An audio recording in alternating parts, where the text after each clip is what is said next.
Mom is struggling to get by on her pension, and we, who are still able to work, should lend her a hand, shouldn't we?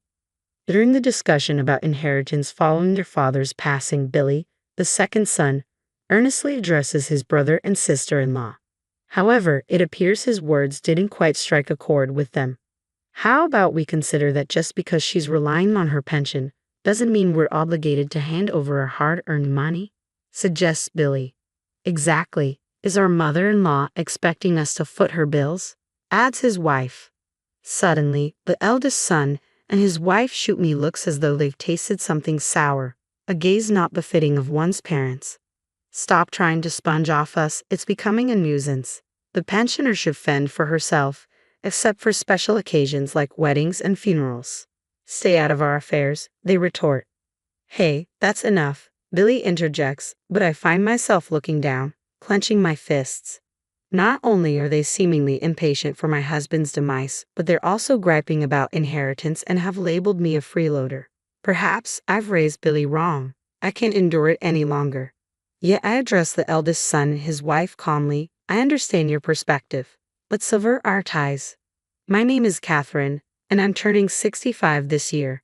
I live with my retired husband, who is kind and supportive. Together, we've raised 2 children. Dan, our eldest son, and Billy, our second. Recently, we've considered renovating our aging home, hoping to live with Dan and his wife, Rebecca, once the renovations are complete. When I broached the topic with Dan over the phone, his reluctance was palpable. Living together? Spare me. Rebecca won't like it either, he retorted. But if we're investing in renovations for our shared benefit, shouldn't it also accommodate their needs? However, from the other end of the line, I could almost hear Rebecca scoff. Living together? That's utterly impossible. I see. Let's just drop this conversation, I said, feeling the weight of the eldest son and his wife's usual superiority complex and cold demeanor. After I hung up, I relayed Dan and the other's sentiments to my husband, exactly as they were.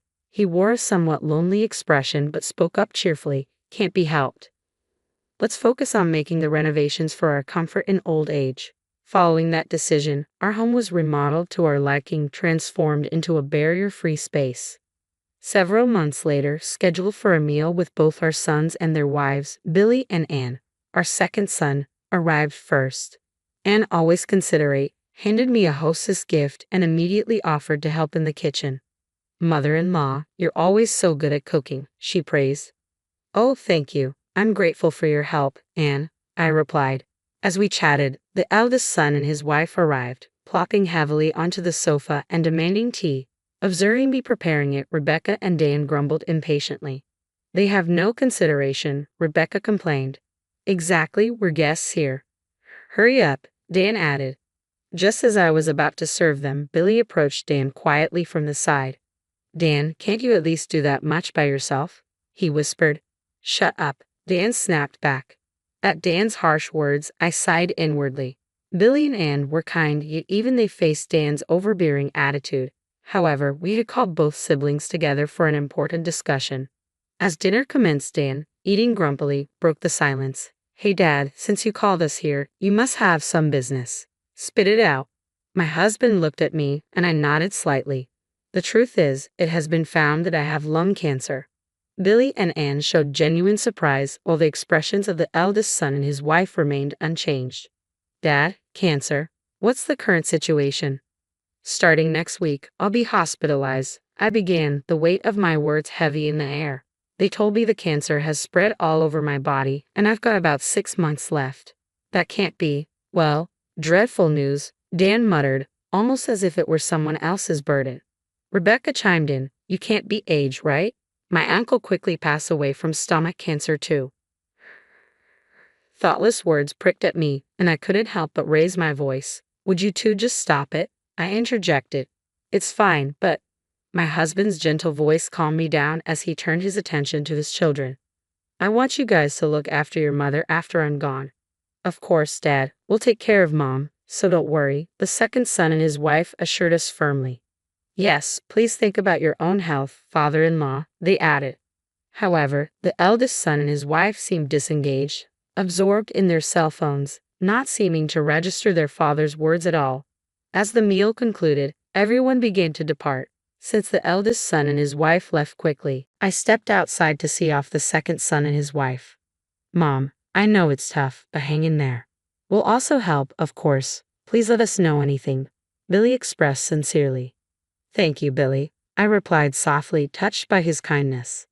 With that heartfelt conversation, I bid farewell to the second son and his wife. My husband opted for palliative care over surgery and chemotherapy, so he was admitted to a hospice the following week. I began visiting the hospice almost daily, with my second son and his wife driving me and assisting in my husband's care. However, no matter how much I reached out, the eldest son and his wife never made an appearance. Then, about 5 months later, my husband's condition took a turn for the worse. I called the eldest son and his wife, informing them that this might be the end. Reluctantly, they appeared, but Dan neither held his father's hand, nor uttered a word to him. Instead, they merely stared at my frail husband as though he were a repulsive sight. We've shown our faces, isn't that enough? We have matters to attend to, so we'll be leaving now, the elder couple announced abruptly, exiting the hospital room not even 10 minutes after their arrival. As soon as they left, I noticed Rebecca grabbing her jacket. Hastily, I rushed after them. Approaching the staircase leading to the hallway, I saw them descending slowly, engrossed in their conversation and oblivious to my presence. It really seems like Dad's time is near. Hey, what's going to happen to the inheritance when father-in-law is gone? Dan smiled at Rebecca's question. Dad was just a regular employee, but Mom and the rest have been living quite comfortably lately, haven't they? Maybe they've been investing in the stock market or something. We could probably expect a decent inheritance. Haha, Rebecca chuckled. Oh, I can't wait. I've been longing for an overseas trip. I also want to design my own handbag. All we can do now is wait for things to wrap up, Dan remarked. Listening to their conversation, tears welled up in my eyes. I couldn't possibly bring myself to tell my husband about this. Unable to confront them, I silently returned to the hospital room. 2 weeks later, he passed away. I remained by his side for a long time, but it was Billy and his wife who offered me comfort, their support a solace in the midst of grief. I managed to hold myself together, and the funeral proceeded smoothly. After the service, with only family remaining, Dan, unable to contain his impatience, broached the topic of Dad's inheritance. What the hell, Dan? We just laid Dad to rest today, Billy immediately reprimanded him, but Dan's glare silenced any further objections. You, the second son, just shut up. With a firm gaze, I intervened. We'll arrange a meeting to discuss the inheritance next week. For today, please just go home. At my words, the elder couple grunted and promptly left. The following week, the cheerful elder couple and the serious younger couple arrived at our home for the inheritance meeting. Facing them, I began. Firstly, I should mention that your father's inheritance amounts to about $30,000. What? Dan exclaimed, visibly taken aback by the news. I'd like to split this according to legal inheritance shares, with me taking half and each of you getting a quarter, I explained. Wait, hold on. Are you sure there's only $30,000? Dan persisted, sensing something amiss in my tone. I handed him a thick envelope. All the documents are in here. Please review them, I instructed. After inspecting the documents, Dan and Rebecca's faces twisted in frustration. Damn, Dad was really strapped for cash, huh? So we're only getting $7,500 each. That's too little. If it's this low, give us the house too, Dan demanded, clearly dissatisfied. Billy's response was swift and angry. Our mother still lives in that house. We won't give it up. It's because you wasted money on renovations that we're left with so little. If the inheritance is this small, the house stays with us, he declared firmly. Calmly, I addressed the irritated couple. This house was painstakingly renovated by your father so we could live here in our old age. I won't just hand it over. I'll keep it as long as I live. That's not fair. You can't keep everything to yourself, Dan protested, his fury evident. Billy intervened, restraining his brother. Dad was concerned about Mom until the end. You might not understand it, Dan, he said softly, looking at me with concern. We're going to announce our decision about the inheritance. Mom, you should take our side too. Dad would rest easy knowing that, Billy's wife added, nodding beside him. If they won't share, we'll gladly take their part, Dan insisted. That's impossible. Mom's living on her pension. It's tough. We who are working should be supporting her. Billy scolded his older brother and his wife sincerely, but his words seemed to fall on deaf ears. Just because she's living on her pension doesn't mean we can give our money away, Dan retorted, unyielding. Exactly. Perhaps mother-in-law was planning to siphon off our money from the beginning, Rebecca added, her tone accusatory. The elder couple looked at me with disdain, their expressions sour and disrespectful. Stop acting like parasites. It's a nuisance. Elderly women living on pensions should keep out of everything except for weddings and funerals. Just stay quiet, Dan lashed out. Hey, that's enough. Billy intervened, but I kept my head down, fists clenched. Not only were they wishing for my husband's death, but they also complained about the inheritance and even labeled me as a parasite. I couldn't help but wonder where I had gone wrong in raising him. Regret flooded my heart, and tears threatened to spill from my eyes. But I couldn't afford to lose my composure in this moment. Gathering my feelings, I addressed Dan and Rebecca calmly. I understand what you're saying. Let's sever our ties. At my words, the elder couple looked momentarily surprised before breaking into smirks. Really? That's the best news I've heard, they remarked sarcastically as Dan and Rebecca hurried to leave. Before storming out, they threw one last barb at Billy and his wife, tauntingly calling them to take care of the parasite. As the door closed behind them, Billy and his wife rushed over to me. Mom, are you okay? They're just too awful. We're always by your side. Please don't be upset, they comforted me. Still looking down, I raised my face and met their eyes. Billy and I have something to tell you, I began. A few months later, while relaxing at home, Dan and Rebecca unexpectedly appeared, accompanied by Billy. What's going on? We've severed our ties, haven't we? Dan demanded, his voice raised. Indeed, come on in. I invited them, ignoring their aggressive tone. As they entered, their faces flushed with anger. Billy spoke up with an apologetic tone. Sorry, Mom. When asked about the house, I couldn't help but invite them in. That's fine for now. Everyone please come in, I said, leading them inside.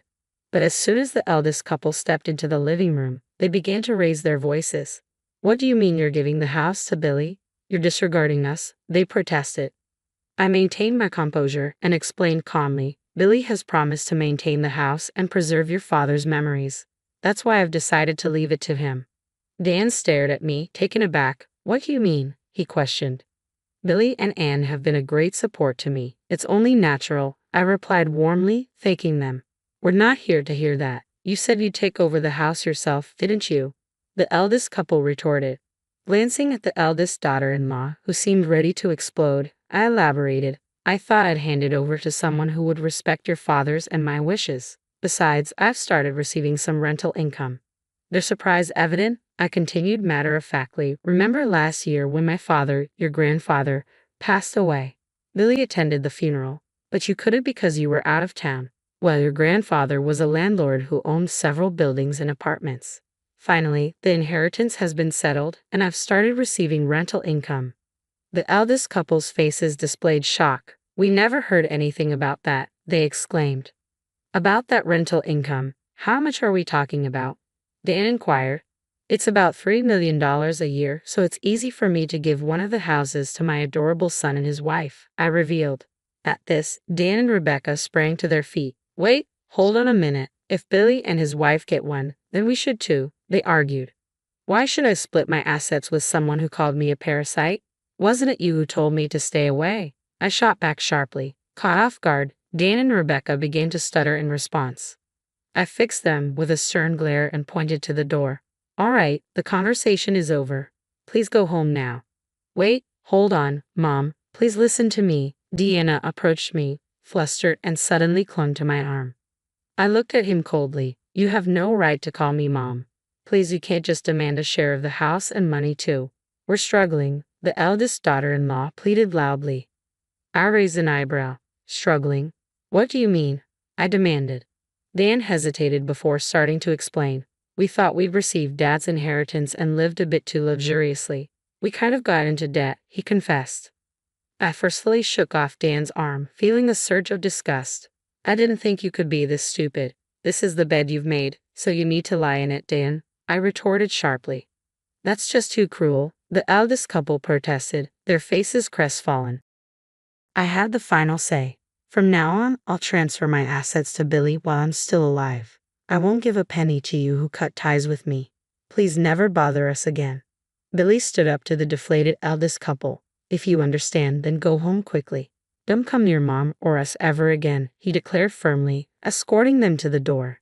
After that, the eldest couple apparently ended up going bankrupt from the debt they incurred. From their rundown apartment, you could hear Dan and Rebecca arguing night after night. For them, who couldn't manage this simple act of cherishing their family, a decent future probably isn't in the cards. As for me, since I passed the house on to Billy, I bought and moved into an apartment nearby that comes with caregiving services.